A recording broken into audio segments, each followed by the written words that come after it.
दोस्तों 1200 Indian soldiers को एक पॉलिटिकल ब्लंडर की वजह से अपनी जान गंवानी पड़ती है।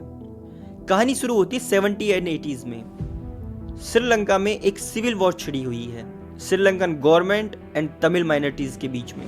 It's a war that has lasted on and off for a quarter of a century. Sri Lankan government इतना मैसिव वायलेंस करती है तमिल माइनॉरिटीज के ऊपर कि उनको हथियार उठाने पड़ जाते हैं।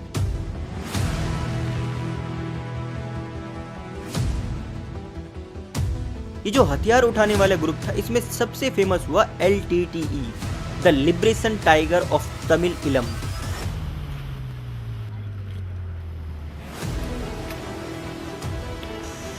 इसको लीड कर रहे थे वेलुपिलाई प्रभाकरन।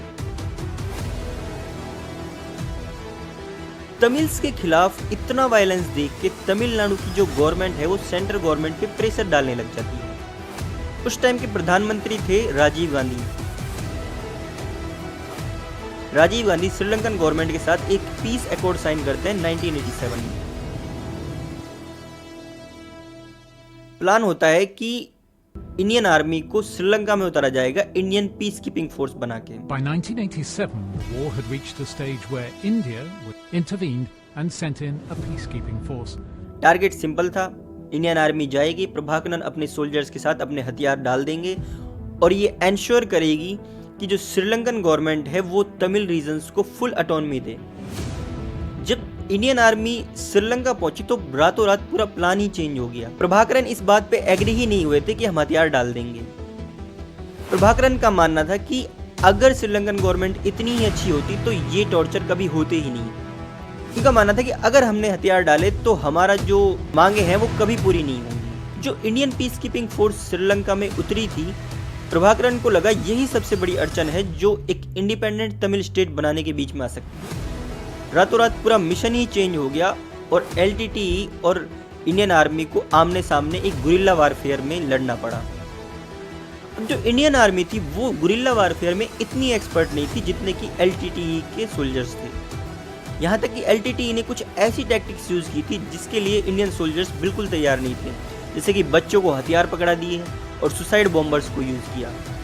इंडियन सोल्जर्स को इतना मेंटल ट्रॉमा हुआ कि जिन तमिल्स को वो बचाने के लिए श्रीलंका पहुंचे थे, अब उन्हीं को मारने के ऑर्डर इंडियन गवर्नमेंट से मिल गए थे। हालांकि 1919 में सेंट्रल गवर्नमेंट चेंज हुई और VP सिंह की सरकार ने इंडियन पीस कीपिंग फोर्स को श्रीलंका से विड्रॉ कर लिया।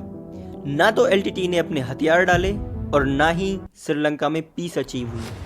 इसमें लगभग 1200 सोल्जर्स ने अपनी जान गंवाई और 3000 से ज़्यादा जो इंडियन सोल्जर्स थे वो घायल हुए।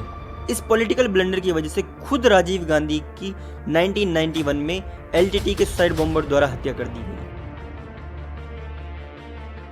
चूंकि ये मिशन ही एक पॉलिटिकल फेलियर था तो इन 1200 सोल्जर्स को कभी वो सम्मान ही नहीं मिल पाया जो वो डिजर्व करते थे। बहुत समय लगा लेकिन फाइनली बीजेपी गवर्नमेंट ने इन सोल्जर्स के सेक्रीफाइस को एक्नॉलेज किया। आज नेशनल वॉर मेमोरियल में इनके भी नाम शामिल किए गए हैं।